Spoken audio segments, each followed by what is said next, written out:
चलो હવે આપણે ટેક્સ્ટ બુક નું સ્વાધ્યાય શરૂ કરીએ।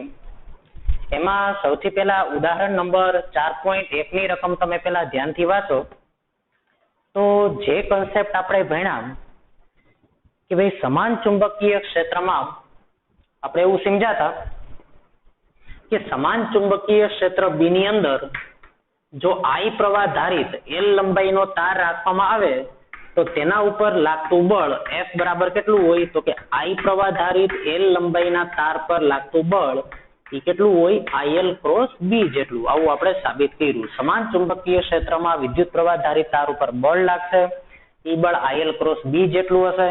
ચાલો હવે આપણે આ કન્સેપ્ટને લઈ અને આજે આપણે દાખલા શરૂ કરીએ ટેક્સ્ટ બુકના, પછી આપણે અલગ અલગ કોમ્પિટિટિવ એક્ઝામમાં પૂછાયેલા સવાલ કરીએ। એ ઉપરાંત આમાં કયા કયા કન્સેપ્ટને લઈને પૂછી શકાય સવાલ એવા અલગ અલગ કન્સેપ્ટ આપણે આમાં જ આ જ કન્સેપ્ટને લઈને આપણે હું તમને કરાવીશ, પણ આજે આપણે ટેક્સ્ટ બુકના સવાલ અત્યારે કરીએ। તો તમને એવું કીધું છે કે ભાઈ 200 ગ્રામ દળનો 1.5 મીટર લંબાઈ ધરાવતો એક તાર એમાંથી 2 એમ્પિયર પ્રવાહ વહી રહ્યો હોય તો એને આપણે હવામાં એમનેમ લટકતો રાખી શકીએ એ માટે આપણે કેટલા ચુંબકીય ક્ષેત્રની જરૂર પડશે એવું તમને કીધું છે। માનો કે એક વિદ્યુત પ્રવાહ ધારિત એક સળિયો છે અથવા તો એક તાર છે, આ એક માની લો કે એક સળિયો અથવા તો એક તાર છે, બરાબર।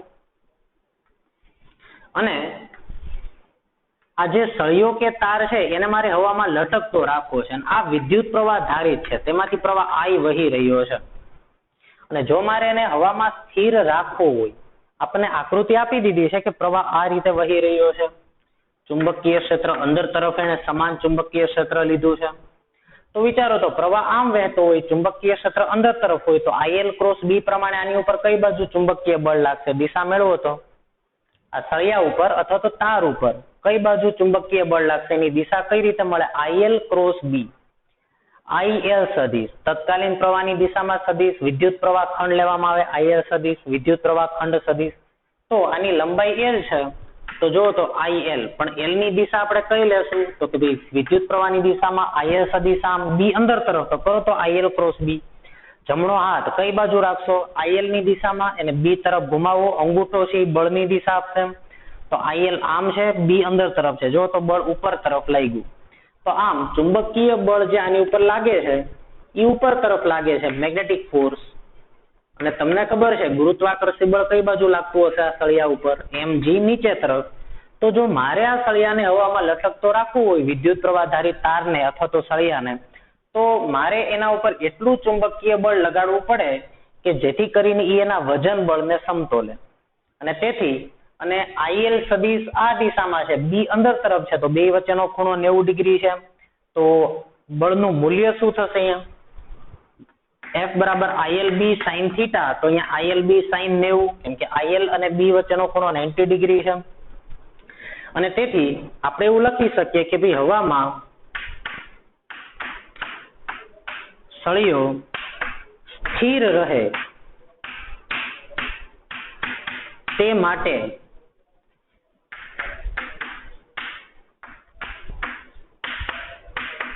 જરૂરી શરત કઈ છે તો કે એની ઉપર લાગતું જે ચુંબકીય બળ છે, બરાબર, એટલે કે ચુંબકીય બળ એ કોના જેટલું થવું જોઈએ? વજન બળ જેટલું થવું જોઈએ, એટલે કે ILB sin 90, બરાબર। એટલે અહીંયા હું લખી નાખું છું કે ચુંબકીય બળ જે કઈ બાજુ લાગે છે? ઉપર તરફ, અહીંયા આપેલ કન્ડિશનમાં એના બરાબર વજન બળ જે નીચે તરફ હોય, બે સમાન મૂલ્યના થઈ જાય, સમાન મૂલ્યમાં થઈ જાય તો પરિણામી બળ 0, તો એ સળિયો હવામાં સ્થિર રહી શકે।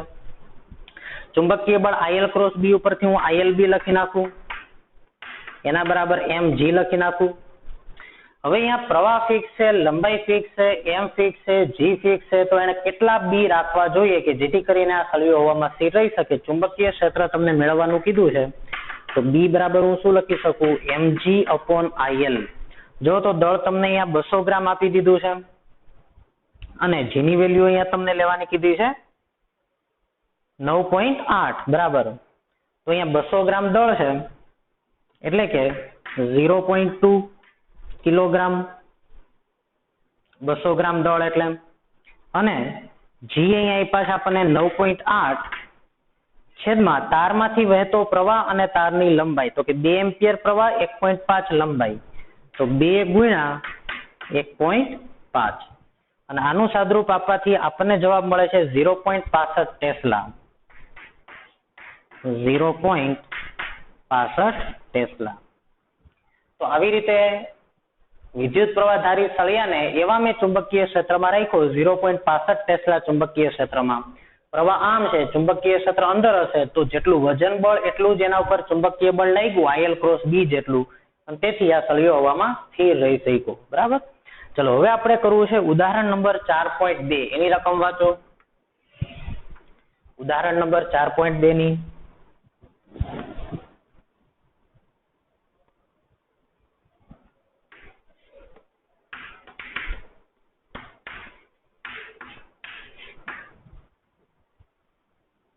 ઉદાહરણ નંબર 4.2 ની રકમમાં તમને એવું કીધું છે કે જો ચુંબકીય ક્ષેત્ર ધન y અક્ષને સમાંતર હોય અને ધન y અક્ષને સમાંતર ચુંબકીય ક્ષેત્ર છે અને વિદ્યુત ભારિત કણ ધન x અક્ષ ઉપર ગતિ કરતો હોય તો પ્રોટોન અને ઇલેક્ટ્રોન ઉપર લાગતું બળ તમારે મેળવવાનું છે. તમને આકૃતિ અહીંયા આપી દીધી છે. બરાબર. x y z અક્ષ એને બતાવી દીધી છે, પણ અહીંયા થોડુંક સમજો તમે કે જો આને x અક્ષ કહેતો હોય, આને y અક્ષ કહેતો હોય, તો બહાર તરફની દિશા કઈ આવશે? z અક્ષ. આ રીતે. હવે ઉપર કઈ અક્ષ લીધી છે? z અક્ષ લીધી છે. બરાબર. આ કઈ અક્ષ છે? તો કે આ પ્લસ z અક્ષ છે, આ x અક્ષ છે, અને ઉપર તરફની અક્ષ કઈ થઈ? પ્લસ y અક્ષ. હવે એને શું કર્યું તો કે ઉપર z અક્ષ લીધી છે. ઉપર z અક્ષ લીધી હોય તો વિચારો તો કે ભાઈ આ જે y અક્ષ છે, બરાબર, આ રીતે, તો અહીંયા જે y અક્ષ થઈ, તમે અહીંયા સમજી શકો કે આ કઈ અક્ષ છે? જુઓ તો અહીંયા x અક્ષ, ઉપર y અક્ષ, આ y અક્ષ છે, સમજો, આ x અક્ષ, અને આ કઈ અક્ષ થઈ? z અક્ષ થઈ. હવે જો હું z અક્ષને ઉપર લઉં તો z અક્ષને ઉપર લેવા માટે મારે આમ કરવું પડશે. તો જો તો z અક્ષ ઉપર આવી ગઈ, તો તમે જોઈ શકો આ x અક્ષ તો ત્યાં ને ત્યાં જ રહી, પણ y અક્ષ ક્યાં વહી ગઈ? તો કે y અક્ષ પાછળ વહી ગઈ. અને એ જે આકૃતિ છે ને એમાં y અક્ષ પાછળ તરફની દિશામાં છે. બરાબર. તો એ આકૃતિ કંઈક આવી છે. અહીંયા જુઓ તો આ જે છે એ x અક્ષ થઈ,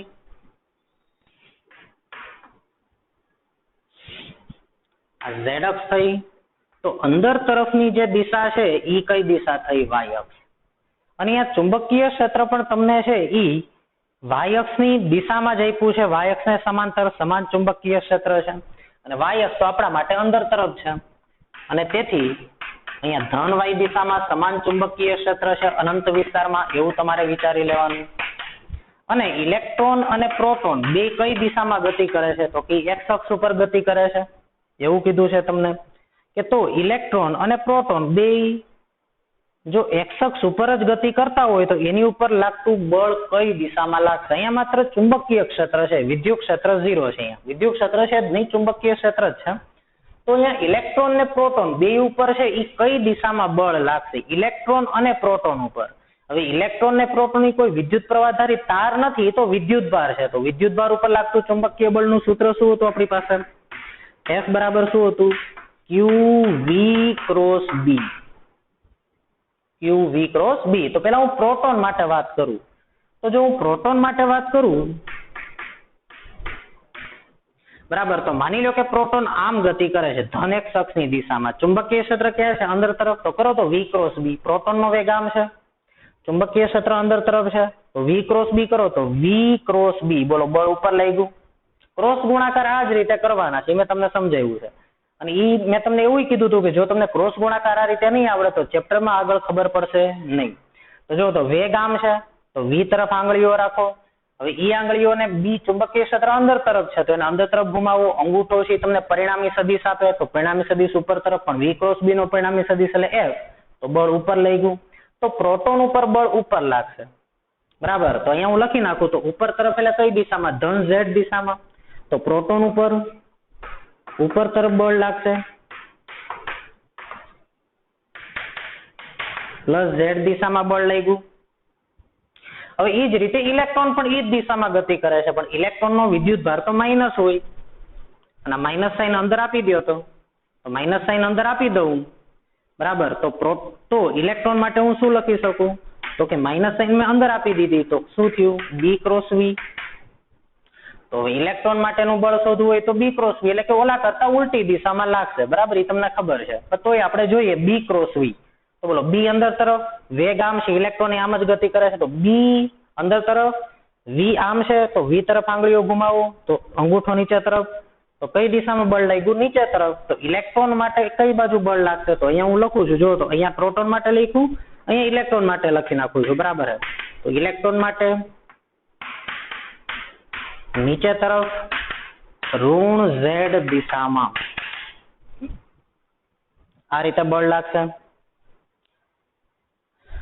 તો હવે તમને આ ખબર પડી હશે. ઓકે, ચલો હવે આપણે સ્વાધ્યાયમાં આવી જાવ. દાખલા નંબર 4.5 માં સ્વાધ્યાયમાં દાખલા નંબર 4.5 એની રકમ તમે વાંચો. સ્વાધ્યાયમાં દાખલા નંબર 4.5 એમાં 0.15 ટેસ્લાના નિયમિત ચુંબકીય ક્ષેત્ર સાથે 30 નો કોણ બનાવતી દિશામાં રહેલા તારમાંથી 8 એમ્પિયર પ્રવાહ વહેતો હોય તો આ તાર ઉપર ચુંબકીય બળ કેટલું લાગે? 0.15 ટેસ્લાનું ચુંબકીય ક્ષેત્ર છે, બરાબર? અને જો 0.15 ટેસ્લાના ચુંબકીય ક્ષેત્ર સાથે વિદ્યુત પ્રવાહ ધારિત તાર કેટલા ખૂણે છે? તો કે 30 ડિગ્રીના ખૂણે છે. તો ચાલો જોઈએ આપણે સ્વાધ્યાયમાં દાખલા નંબર 4.5.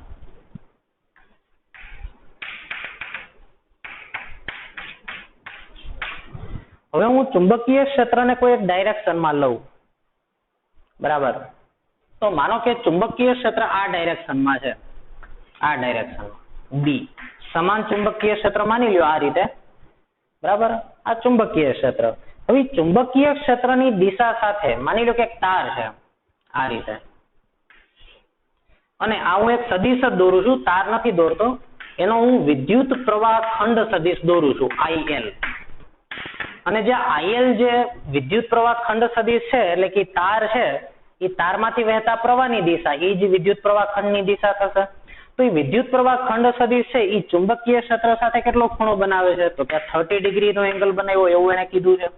તો હવે આ તાર ઉપર ચુંબકીય ક્ષેત્રમાં કેટલું બળ લાગે? તો આપણને ખબર છે, જો ચુંબકીય ક્ષેત્રની અંદર, બાહ્ય ચુંબકીય ક્ષેત્રની અંદર જો આ વિદ્યુત પ્રવાહ ધારિત તાર રાખવામાં આવે તો આ ચુંબકીય ક્ષેત્ર વડે આ તાર ઉપર શું થશે? બળ લાગશે. ઈ બળનું સૂત્ર શું હતું? તો અહીંયા આપણે લખીએ કે તેથી બળ બરાબર શું થશે? IL cross B. ચલો હવે આપણે બળનું મૂલ્ય શોધીએ. બળનું મૂલ્ય આપણે શોધવાનું છે, બરાબર? તમને કોઈ ડાયરેક્શન કે એવું કંઈ નથી પૂછ્યું, માત્ર બળનું મૂલ્ય શોધવાનું કીધું છે. તો બળનું મૂલ્ય F બરાબર શું આવશે? ILB sin theta. તો અહીંયા હું લખી નાખું ILB sin 30, કેમ કે 30 નો ખૂણો બીનો IL અને B વચ્ચે.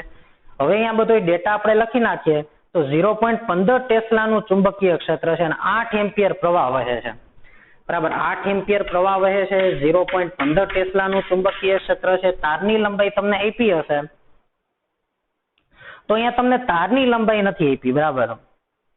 તો જો તમને તારની લંબાઈ ન આપી હોય તો તમારે એક કામ કરવાનું કે જો તમને તારની લંબાઈ ન આપી હોય એનો મતલબ કે તમને અહીંયા પૂછવામાં આવ્યું છે એકમ લંબાઈ દીઠ લાગતું બળ, બરાબર? ડેટાની અંદર આપણે જોઈએ, પણ એવું કે એને નથી કીધું કે તાર ઉપર એકમ લંબાઈ દીઠ બળ કેટલું લાગે, પણ એને તારની લંબાઈ નથી આપી. લંબાઈ ન આપી હોય તો આપણે વ્યાપક જવાબ લખવો પડે, એકમ લંબાઈ દીઠ લાગતું બળ.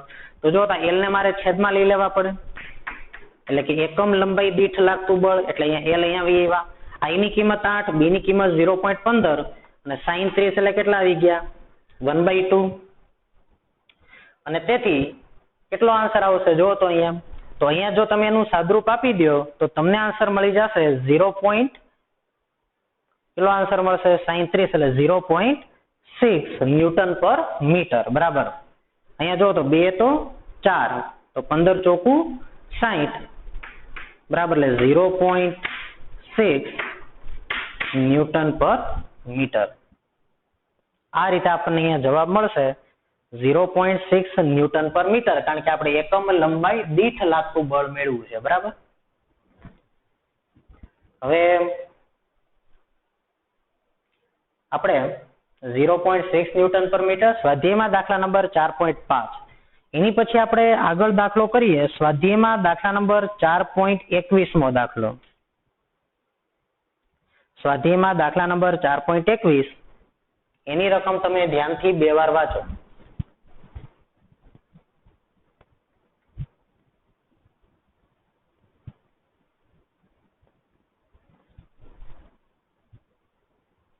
હવે 4.21 માં તમને એવું કીધું છે કે 0.45 મીટર લંબાઈ અને 60 ગ્રામ દળનો એક સીધો વાહક સળિયો તેના છેડે બાંધેલા બે તાર વડે સમક્ષ સ્થિતિ લટકાવેલો હોય, સળિયામાંથી 5 એમ્પિયર પ્રવાહ વહેતો હોય, તો જો આ વાહક સળિયાને લંબરૂપે ચુંબકીય ક્ષેત્ર કેટલું ઉત્પન્ન કરવું જોઈએ કે જેથી તારોમાં તણાવ 0 થાય? બરાબર, આ રીતે.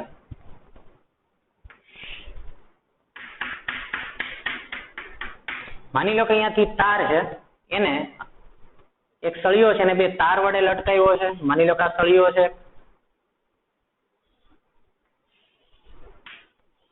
આ રીતે, અને આ સળિયામાંથી જે પ્રવાહ વહી રહ્યો છે ઈ પ્રવાહ તમને કીધો છે 5 એમ્પિયર. 5 એમ્પિયર એનું દળ આપ્યું છે તમને 60 ગ્રામ અને એની લંબાઈ આપી છે તમને 0.45 મીટર. બરાબર, લંબાઈ આપી છે, દળ આપ્યું છે, તારમાંથી વહેતો પ્રવાહ આપ્યો છે. તો તમે અહીંયા કેટલું ચુંબકીય ક્ષેત્ર લગાડશો કે જેથી અહીંયા તારમાં ઉદ્ભવતું તણાવ બળ કેવું થઈ જાય? 0 થઈ જાય. તો અહીંયા તમારે બે વસ્તુ ધ્યાનમાં રાખવી પડે કે ચુંબકીય ક્ષેત્ર લગાડ્યું તો ખરા, પણ કઈ દિશામાં લગાડવું? માની લો કે અત્યારે અહીંયા તમે ચુંબકીય ક્ષેત્ર લગાડ્યું જ નથી, તો આ સળિયો જે છે એનું દળ છે 60 ગ્રામ, અને 60 ગ્રામ દળના લીધે એના ઉપર વજન બળ કઈ દિશામાં લાગે? નીચે તરફ mg. અને વજન બળના કારણે બંને તારની અંદર તણાવ બળ કઈ દિશામાં હશે? ઉપર તરફ T. અને તારની અંદર તણાવ બળ ઉપર તરફ લાગતું હશે. હવે જો મારે આ તણાવ બળ 0 કરી દેવું હોય તો તણાવ બળ ક્યારે 0 થાય? તો તમને ખબર છે કે ભાઈ કોઈ પણ દોરી હોય એના છેડે કોઈ પણ એક m દળનો પદાર્થ બાંધ્યો હોય તો જેટલા mg એટલા શું હોય? T. એટલે કે T બરાબર શું થઈ ગયા? mg. T બરાબર mg એટલે કે કુલ તણાવ બળ T બરાબર શું થઈ ગયું? mg થઈ ગયા. તો હવે જો તણાવ બળ બરાબર mg હોય પણ મારે તણાવ બળ 0 કરવું હોય તો શું કરવું પડે? તો કે તણાવ બળ 0 કરવા માટે મારે વજન બળ 0 કરી દેવું પડે. એટલે કે આ સળિયાનું કોઈ વજન જ નથી. એટલે કે જેટલું બળ નીચે લાગે છે એટલું જ બળ માની લો કે ચુંબકીય ક્ષેત્ર વડે ઉપર તરફ બળ લાગે તો જો ચુંબકીય ક્ષેત્ર જ્યાં વજન બળ જેટલું બળ ઉપર લગાડી દે તો આ દોરીની અંદર કોઈ પ્રકારનું તાણ ઉત્પન્ન થશે નહીં. તો દોરીની અંદર અથવા તો તારની અંદર ઉદ્ભવતું તણાવ બળ કેવું થઈ જશે? 0 થઈ જશે. બરાબર. અને તેથી હું એમ કહી શકું કે ભાઈ જેટલું બળ નીચે એટલું જ બળ ઉપર. બરાબર. તો જ આ તાર સંતુલનની સ્થિતિમાં રહી. એટલે કે T બરાબર mg, જેટલું બળ ઉપર એટલું જ બળ નીચે.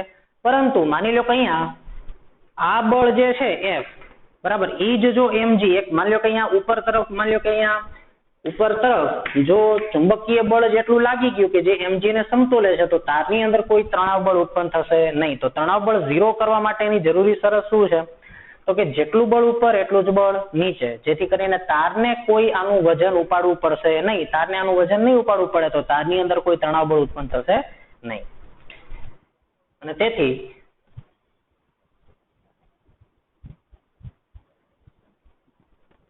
અહીંયા હું એવું લખી શકું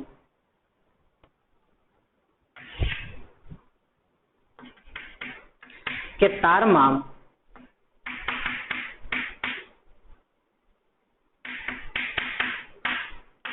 તણાવ બળ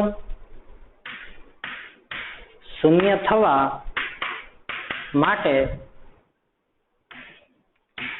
ચુંબકીય બળ એના બરાબર શું થવું જોઈએ? વજન બળ થઈ જવું જોઈએ. જેટલું નીચે તરફ વજન બળ છે એટલું જ ઉપર તરફ ચુંબકીય બળ પૂરું પાડી દે છે. એટલે દોરીને કોઈ આનું વજન ઉચકવું પડતું નથી. તણાવ બળ કેટલું થઈ ગયું? 0. હવે આપણે આવું લખી શકીએ. તેથી ચુંબકીય બળ કેટલું છે? ચુંબકીય બળ, અને મારે કઈ દિશામાં લગાડવું પડશે? તો કે વજન બળ નીચે લાગે છે તો મારે ચુંબકીય બળ ઉપર લાગે એવી રીતે અહીંયા મારે ચુંબકીય ક્ષેત્ર એપ્લાય કરવું પડે. તો ચુંબકીય ક્ષેત્ર હું કઈ રીતે અહીંયા લગાડું? કે બળ ઉપર તરફ લાગે તો શું સૂત્ર છે આપણું? IL cross B. IL આ દિશામાં છે. B હું કઈ તરફ રાખું? કે બળ ઉપર લાગે તો કે અંદર તરફ. IL ક્રોસ B બળ ઉપર લાગશે તો IL B અંદર તરફ હાથ ઘુમાવ્યો, બળ ઉપર તરફ આવ્યું તો B ને મારે અંદર તરફ લગાડવા પડશે. તો અહીંયા હું ચુંબકીય ક્ષેત્ર અંદર તરફ લગાડું છું. બરાબર. તો અહીંયા ચુંબકીય ક્ષેત્ર સમતલને લંબ રૂપે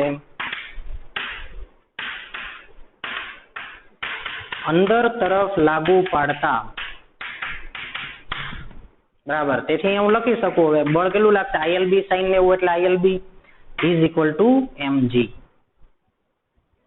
બરાબર. અને તેથી અને આવું થાય એના માટે મારે શું શોધવાનું કીધું છે, તો મારે કેટલું ચુંબકીય ક્ષેત્ર અહીંયા લગાડવું પડશે, બરાબર, એવું મને પૂછવામાં આવ્યું છે કે તો મારે ચુંબકીય ક્ષેત્ર કેટલું અહીંયા અંદર તરફ લગાડવું પડે જેથી કરીને આ સળિયામાં તણાવ બળ શું થાય, 0 થાય. તો B બરાબર mg upon IL. હવે તમને આનો બધો ડેટા આપી દીધો છે. જો તો અહીંયા 60 ગ્રામ, તો 60 ગુણ્યા 10⁻³ ઘાત G 9.8 આપણે લઈ લઈએ.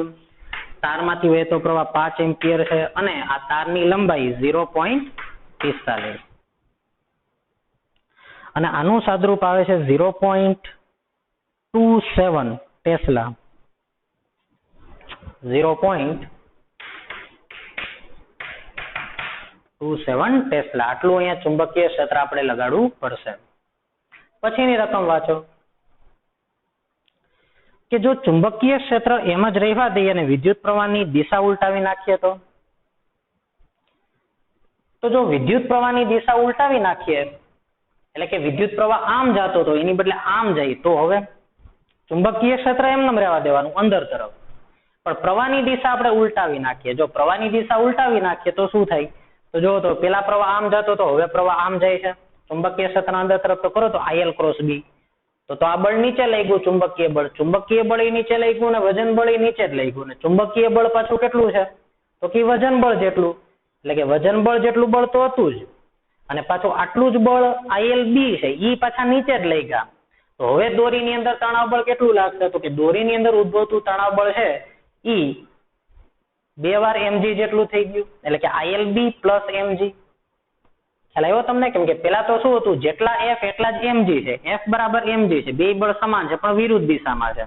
તો બે બળ નીચે તરફ જ લઈ ગયા અને બે બળ નીચે તરફ લઈ ગયા ને બે સરખા છે અને તેથી આપણે એમ લખી શકીએ કે હવે પ્રવાહની દિશા ઉલટાવવામાં આવે તો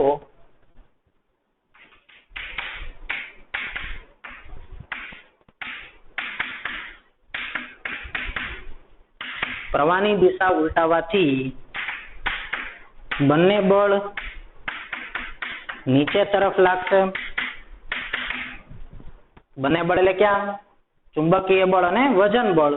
તેથી તણાવ બળ T કેટલું બળ નીચે તરફ લાગશે, તો કે ભાઈ mg પ્લસ ILB, પણ ILB બરાબર તો mg છે તો અહીંયા હું શું લખી નાખું, 2mg બરાબર T, કેમ કે જેટલું બળ નીચે એટલું જ બળ ઉપર. તો જો તો અહીંયા આવી રીતે હોય, માની લો કે m દળનો બ્લોક હોય, નીચે કેટલું બળ લાગે છે 2mg, તો જેટલું બળ નીચે એટલું સામે તાણ ઉત્પન્ન થશે દોરીની અંદર, તો જેટલું તણાવ બળ જેટલું વજન બળ નીચે તરફ એટલું જ બળ ઉપર તરફ લાગશે, કેમ કે તો જ આ સંતુલનમાં રહી શકે, નહીં તો આ તૂટી જાય.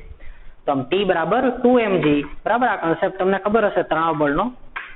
2 જો નીચે મેં આટલું બળ લગાડ્યું હોય, માની લો કે આધાર હોય, જો હું નીચે 2mg જેટલું બળ લગાડું પણ આ પદાર્થ તો ત્યાં ને ત્યાં જ છે ને, એનું દ્રવ્યમાન કેન્દ્ર તો ત્યાં ને ત્યાં જ છે. તો કોઈ પણ પદાર્થ ઉપર કોઈ પણ પદાર્થ સ્થિર હોય તો સ્થિર રહે, ગતિ કરતો હોય તો ગતિ કરતો રહે. ક્યારે, જો એની ઉપર લાગતું પરિણામી બળ 0 હોય તો, એટલે કે સંતુલનમાં હોય તો હજી આ કણ ત્યાં ને ત્યાં જ છે. જો તો બ્લોક ત્યાં ને ત્યાં જ છે અને બ્લોક ત્યાં ને ત્યાં જો એનો મતલબ શું, જેટલું બળ નીચે એટલું જ બળ ઉપર લાગતું હશે તો ઉપર કોણ બળ લગાડે છે, તણાવ બળ એની અંદર ઉત્પન્ન થયું. તો 2mg બરાબર શું થઈ ગયું, T અહીંયા, એટલે કે તણાવ બળ કેટલું લઈ ગયું, તો કે 2mg જેટલું. અને અહીંયા દળ તમને ખબર છે 60 ગુણ્યા 10⁻³ અને G કેટલા છે 9.8. જો તમે આનું સાદરૂપ આપી દો તો તમને આન્સર મળશે 1.176 ન્યૂટન. તો આ તમને મળી ગયું તણાવ બળ. સ્વાધ્યાયમાં દાખલા નંબર આપણે કયો કર્યો, આમ 4.21, બરાબર. અહીંયા મેં હેડિંગ મારતા ભૂલી ગયો છું, કયો દાખલો છે આ 4.21.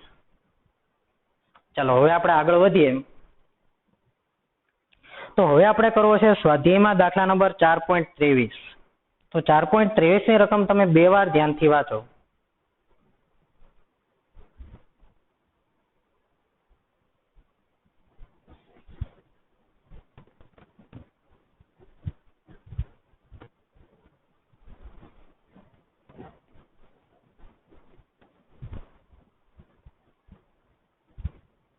4.23 ની રકમ તમે 2 વાર ધ્યાનથી વાંચો.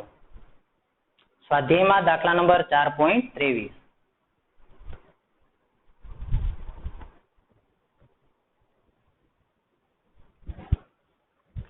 દાખલા નંબર 4.23 માં તમને એવું કહેવામાં આવ્યું છે કે ભાઈ 10 સેન્ટીમીટર ત્રિજ્યાના એક નળાકારમાં 1.5 ટેસ્લાનું નિયમિત ચુંબકીય ક્ષેત્ર છે જેની દિશા સમાંતર પૂર્વથી પશ્ચિમ તરફ છે. માની લો કે તમને એક નળાકાર આપ્યો છે, એક નળાકાર છે આવી રીતે એક નળાકાર. હવે જો હું ડાયરેક્શન આની અંદર જ બતાવું તો તમને ખબર છે કે આ કઈ ડાયરેક્શન થાય? ઈસ્ટ. આ કઈ ડાયરેક્શન થાય? વેસ્ટ. તો બોલો પ્રવાહ કઈ દિશામાં વહે છે? તો કે ભાઈ પ્રવાહ જે છે, સોરી, તમને એવું કીધું છે કે ભાઈ 10 સેન્ટીમીટર ત્રિજ્યાના નળાકાર વિસ્તારમાં 1.5 ટેસ્લાનું નિયમિત ચુંબકીય ક્ષેત્ર છે જેની દિશા તેની અક્ષને સમાંતર પૂર્વથી પશ્ચિમ તરફ છે. તો બોલો ચુંબકીય ક્ષેત્ર કઈ દિશામાં છે? તો કે પૂર્વથી પશ્ચિમ તરફ તમને અહીંયા ચુંબકીય ક્ષેત્ર આપ્યું છે. જો તો અને સમાન ચુંબકીય ક્ષેત્ર છે. નળાકારની અંદર ચુંબકીય ક્ષેત્ર સમાન છે અને ઈ સમાન ચુંબકીય ક્ષેત્ર તમને આપવામાં આવ્યું છે 1.5 ટેસ્લા જેટલું. તો 1.5 ટેસ્લા જેટલું અહીંયા ચુંબકીય ક્ષેત્ર આપણને આપી દેવામાં આવ્યું છે નળાકારની અંદર. પછી તમને એવું કીધું છે કે 7 એમ્પિયર વિદ્યુત પ્રવાહ ધારિત એક તાર આ વિસ્તારમાંથી ઉત્તરથી દક્ષિણ દિશા તરફ પસાર થઈ રહ્યો છે. એટલે કે 7 એમ્પિયર પ્રવાહ ધારિત એક તાર આમાંથી પસાર થયો ઉત્તરથી દક્ષિણ તરફ. માની લો કે આને હું નોર્થ કહું, એટલે કે આ ડાયરેક્શન કઈ થઈ? North to south. આ દિશામાં પ્રવાહ વહી રહ્યો હોય નોર્થ થી સાઉથ ડાયરેક્શનમાં, અને ઈ જે પ્રવાહ વહી રહ્યો છે ઈ તમને કીધું છે 7 એમ્પિયર. બરાબર. જો આ પ્રવાહ 7 એમ્પિયર હોય તો બે ડેટા તમને અહીંયા આપ્યો છે. હવે તમને અલગ અલગ ઓપ્શન એમાં પૂછ્યા છે કે ઉત્તરથી દક્ષિણ દિશામાં તાર એમાંથી પસાર કર્યો, નળાકારની અંદરથી તાર પસાર કર્યો છે. બરાબર. આ તાર કેમાંથી પસાર થયો છે? નળાકારની અંદરથી. અને જો નળાકારની અંદરથી તાર પસાર થયો હોય તો નળાકારમાં ચુંબકીય ક્ષેત્ર 1.5 ટેસ્લા આ દિશામાં છે. તાર આમ નીકળો, નળાકારની અંદરથી પસાર થઈને એની અક્ષને છેદે એ રીતે. તો હવે તમારે જે વિસ્તાર, જે તાર ચુંબકીય ક્ષેત્રમાં છે એટલા વિસ્તાર ઉપર બળ લાગશે. બરાબર. તો તમને એને એવું કીધું છે કે તો આ તાર અક્ષને છેદે, બરાબર, તો એની ઉપર લાગતા બળનું મૂલ્ય અને દિશા કેટલા હોય. તો ચાલો જો તો આ તાર જે છે અક્ષને છેદે છે, જો તો આ રીતે અક્ષને છેદે છે એવી રીતે નીકળે છે. એની મુખ્ય અક્ષ જે છે એના સેન્ટરમાંથી પસાર થઈ એની મુખ્ય અક્ષ એને છેદે એવી રીતે આ તાર પસાર થયો. જો આ તાર આવી રીતે પસાર થયો હોય તો આના ઉપર લાગતું બળ કેટલું હોય, એની ઉપર લાગતા બળની દિશા કઈ હોય. હવે તમે થોડું કોમન સેન્સ થી અહીંયા વિચાર કરો કે જે નળાકાર છે એ કઈ રીતે છે. તો કે નળાકાર જે છે આમ છે, આમ. બરાબર. અને એમાં ચુંબકીય ક્ષેત્ર પૂર્વથી પશ્ચિમ છે, એટલે કે ચુંબકીય ક્ષેત્રની દિશા આ છે. જોઈ લ્યો આમ ચુંબકીય ક્ષેત્ર આમ છે. ઉત્તર દક્ષિણ એટલે ઉત્તર દક્ષિણ આમ નો થાય. આમ દોર્યા હોય તો તમે થ્રીડીમાં વિચારો તો ઉત્તર દક્ષિણ આમ હોય. કોઈ ઉપર ને નીચે તો આકાશ અને જમીન હોય. ઉત્તર દક્ષિણ આમ ન હોય. આમ ઉત્તર, આમ દક્ષિણ, આમ પૂર્વ, આમ પશ્ચિમ. બરાબર. એમ વિચારવાનું હોય. તો તાર જે છે એમાંથી પ્રવાહ આ દિશામાં વહે છે. જો તો આમ. તો પેલા મને એ કહ્યું કે તાર ઉપર બળ લાગશે કઈ દિશામાં?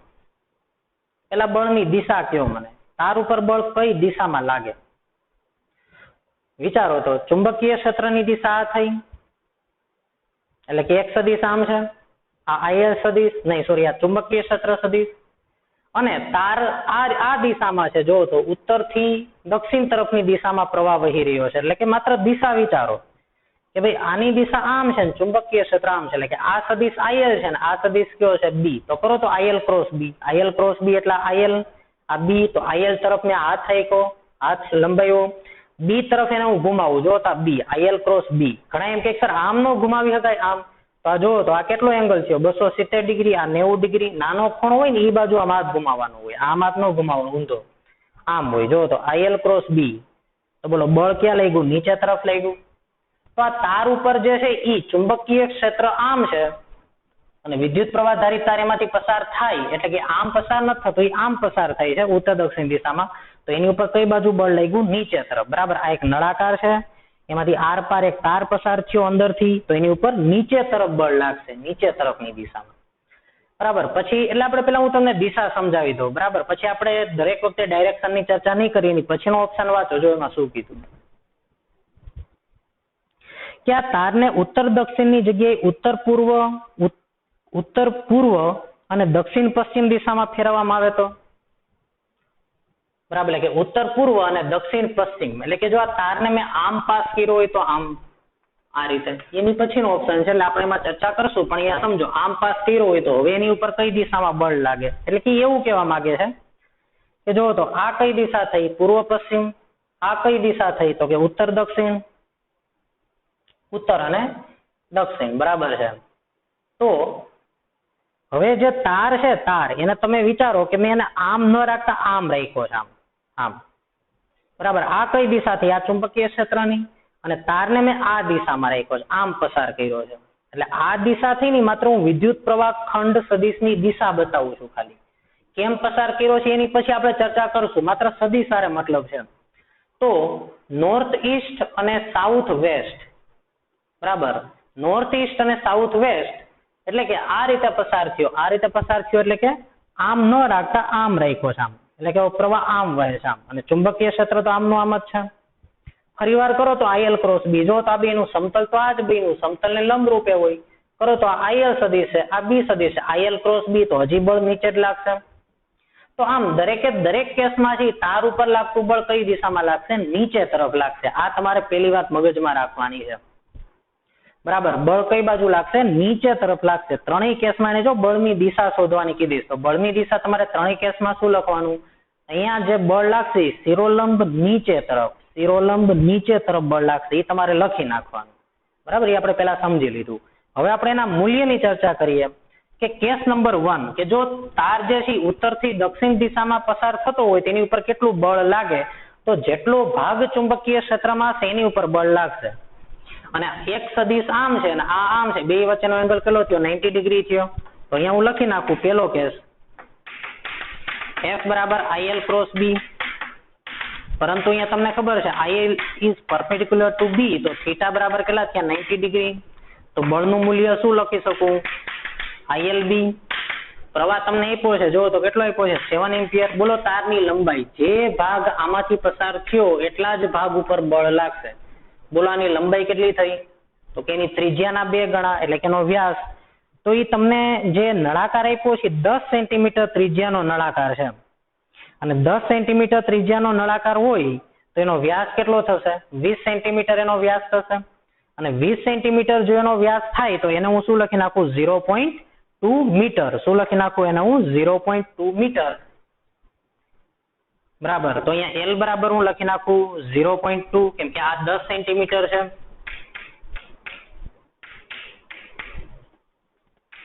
દસ સેન્ટીમીટર. તો આનો વ્યાસ થશે 20 સેન્ટીમીટર, એટલે કે 0.2.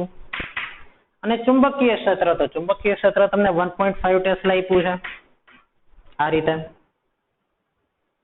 અને તેથી આનું સાદરૂપ આપણે આપી દઈએ તો કેટલો આપણને આન્સર મળશે? 2.1 ન્યૂટન. બરાબર. કેટલો આન્સર મળશે એનો? 2.1 ન્યૂટન.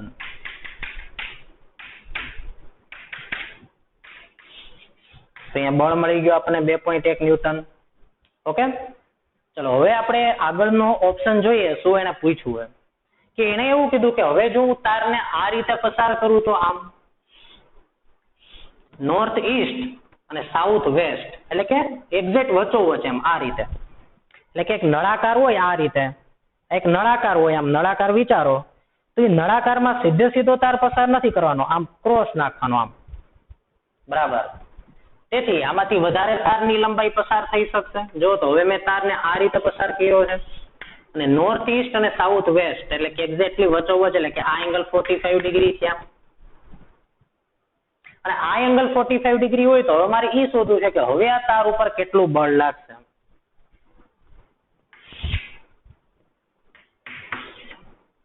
તો ચાલો જોવો તો અહીંયા.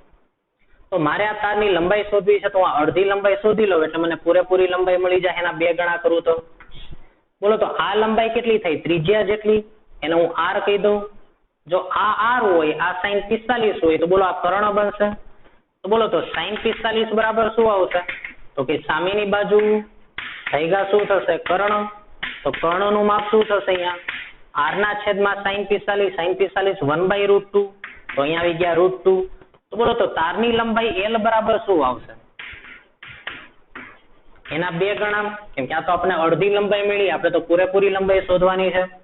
તો તારની લંબાઈ એના બરાબર અડધી લંબાઈ મળી r√2. તો શું લખું? 2√2 into r. r એટલે ત્રિજ્યા થશે, અને ત્રિજ્યા તમને 10 સેન્ટીમીટર આપી છે, અને તેથી 10 સેન્ટીમીટર એટલે કે 0.1. 0.1 ગુણ્યા 2 એટલે 0.2, એને ગુણ્યા વર્ગમૂળમાં 2 મીટર. તો 0.2 into √2 મીટર બરાબર. આટલી તમને તારની લંબાઈ મળી. તો જો તારની લંબાઈ આટલી હોય, તો હવે આપણે અહીંયા ચર્ચા કરીએ કે તો હવે એની ઉપર કેટલું બળ લાગશે. તો કેસ નંબર 2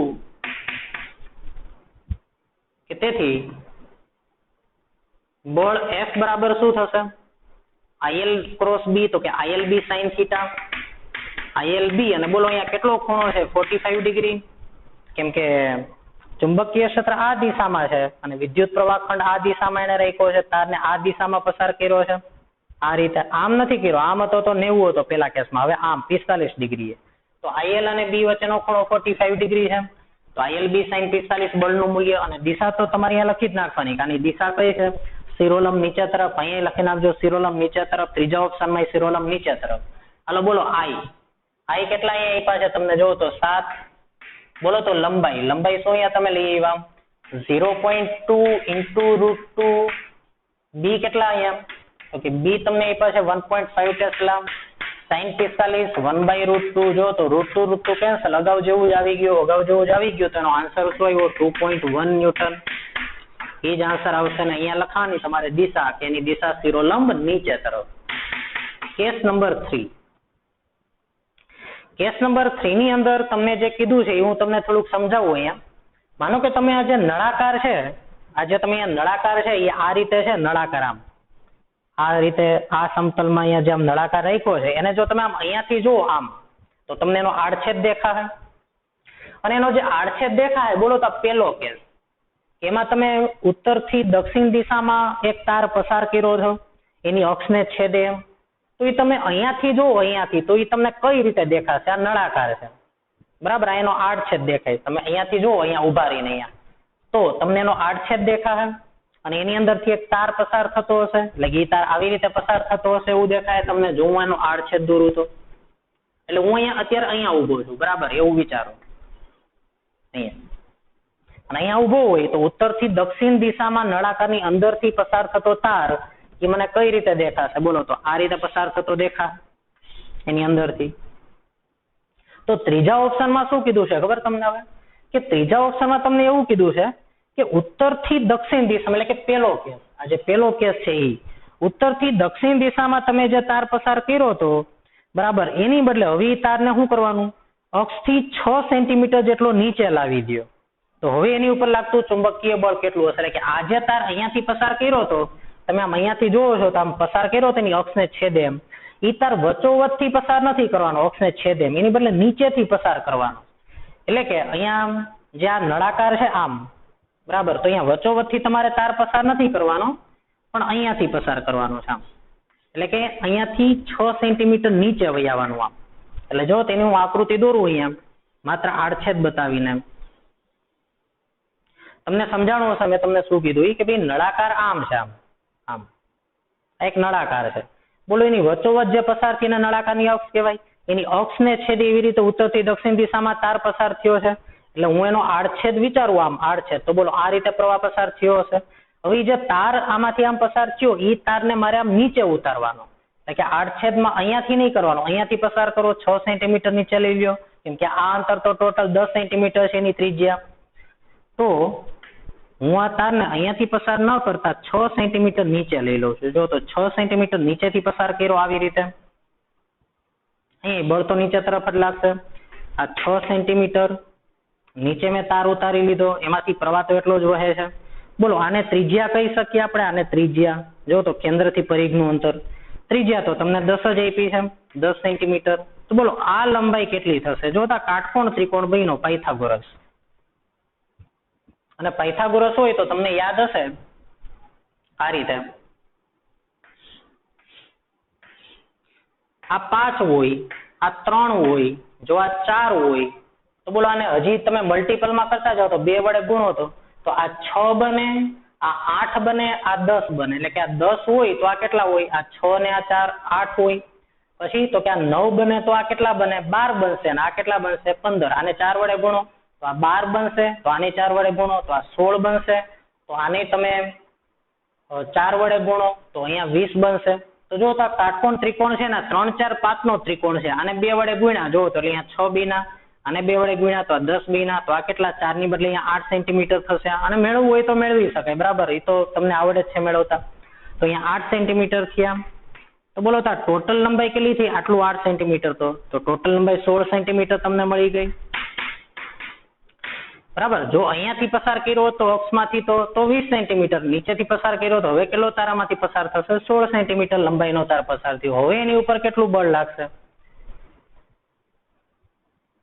અને ઉત્તર દક્ષિણ દિશામાં પસાર થાય છે. પેલા કેસ પ્રમાણે ચુંબકીય ક્ષેત્રને તો લંબરૂપે જ છે. તો કેસ નંબર 3, F બરાબર શું આવી ગયું? ILB sin 90. I કેટલા છે? જો તો અહીંયા 7. લંબાઈ કેટલી અહીંયા લઈ આવ્યા તમે? 16 સેન્ટીમીટર, એટલે કે 0.16. અને ચુંબકીય ક્ષેત્ર તો એનું છે 1.5 ટેસ્લા. અને હવે તમે આનું સાદરૂપ આપી દો તો હવે આપણને આન્સર મળશે 1.68 ન્યૂટન.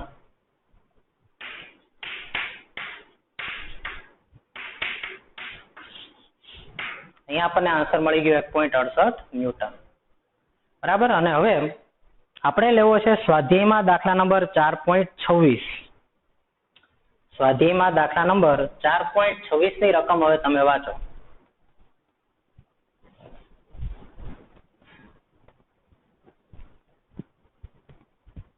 દરેકે દરેક ઓપ્શનમાં તમારે આ દાખલામાં બળ કઈ બાજુ લાગી લખવાનું હતું? શિરોલંબ નીચે તરફ.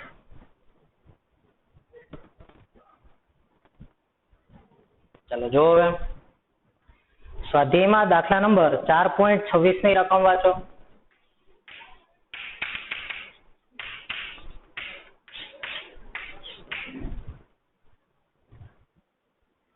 હવે 4.26 માં આપણને એવું કહેવામાં આવ્યું છે કે ભાઈ 60 સેન્ટીમીટર લંબાઈ, 4 સેન્ટીમીટર ત્રિજ્યા ધરાવતા સોલેનોઇડ. કેટલી લંબાઈ આપી છે? 60 સેન્ટીમીટર લંબાઈ અને 4 સેન્ટીમીટર ત્રિજ્યા ધરાવતો સોલેનોઇડ છે, બરાબર. તો જો અહીંયા હું દઉં,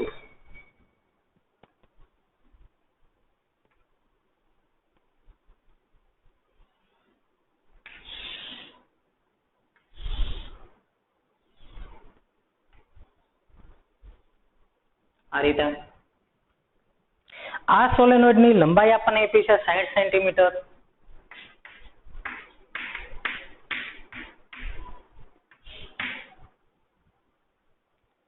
અને 60 સેન્ટીમીટર લંબાઈ અને એની ત્રિજ્યા તમને આપી છે 4 સેન્ટીમીટર.